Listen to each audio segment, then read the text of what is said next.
So, Kira, I know you've been posture prepping the horse's legs, but we want to share this with everybody else because we don't want to forget the legs. Don't neglect the legs, even if they're clean and look pretty, because if the joints aren't able to be nice and loose because the skin's tight, then they're going to be stiff coming out. It's like putting a pair of tight gloves on.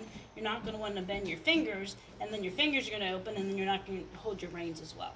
So we want nice fitting clothes. We want his clothes to fit well. The skin's the largest organ.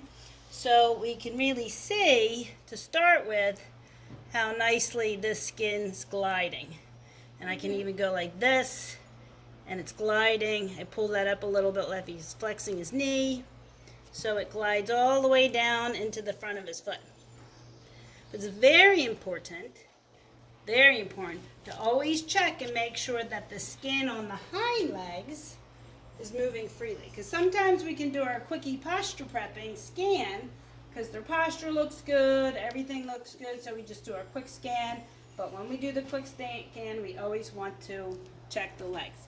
We want to make sure that the skin's moving freely across the gaskins, just the calves. If you have tight boots on your calves, I'm moving that like that. I want that to move all the way around much freer than what that is. The body's a self-lubricating system, and once you get things moving, they usually stay moving pretty nicely. Most horses really like their legs being groomed, and typically if they don't, guess what? They probably need it, so you just have to take it little by little, okay? Okay. So we do the legs last because we typically want them to be nice and relaxed in their upper body, but sometimes you might just do the legs first because they have to get more comfortable standing on their feet. So really moving things around, and the thing that we don't want to forget is grooming across the cap of the hock, because that needs to glide freely too, so these tendons can all work and the hock can go ahead and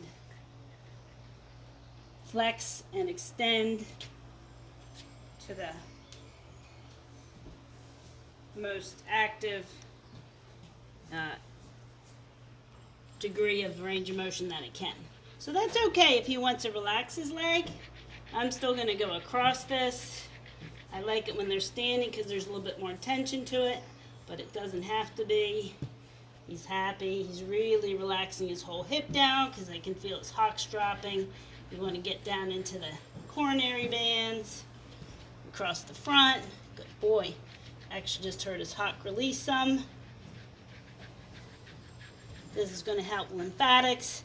The healthier the skin is, the more freely movable the skin is, the better the lymphatics, so you're less likely to have congestion in there from bug bites or irritations and different things like that. So, he's being uber relaxed. And then we want to go up and down between those tendons, right? We talked about the superficial flexor tendon. You can see the deep flexor tendon.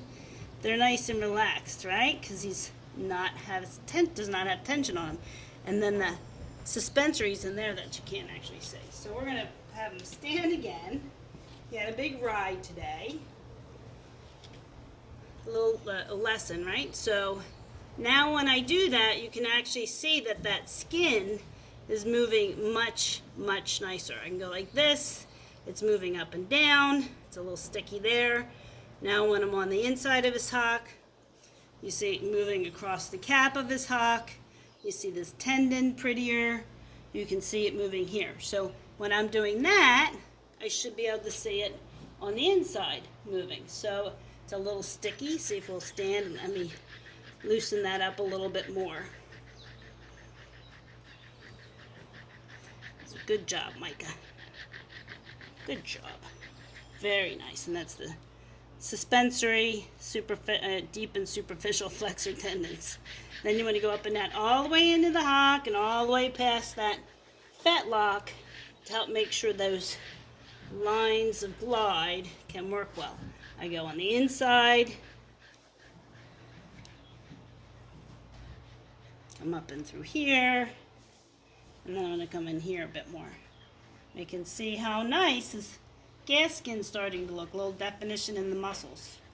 Remember, optimum posture is when the cannon bones are on the vertical. So we get this more comfortable so he can sit and bend. If you have a tight belt on, if your hamstrings are tight, you can't sit and comfortably into your hocks and your stifles and down into your feet. So he's still standing with his feet a little in front, but as you do more and more of this, especially with the hamstrings down into here, he should stand more square, less pressure on the hind foot, and that cannon bone's on the vertical, just like it should be for biomechanics. Good engineering, right? Right. Excellent. So go ahead and have a feel of that. See what that feels like. Feels really loose. Which Yeah, is and it can actually even get looser.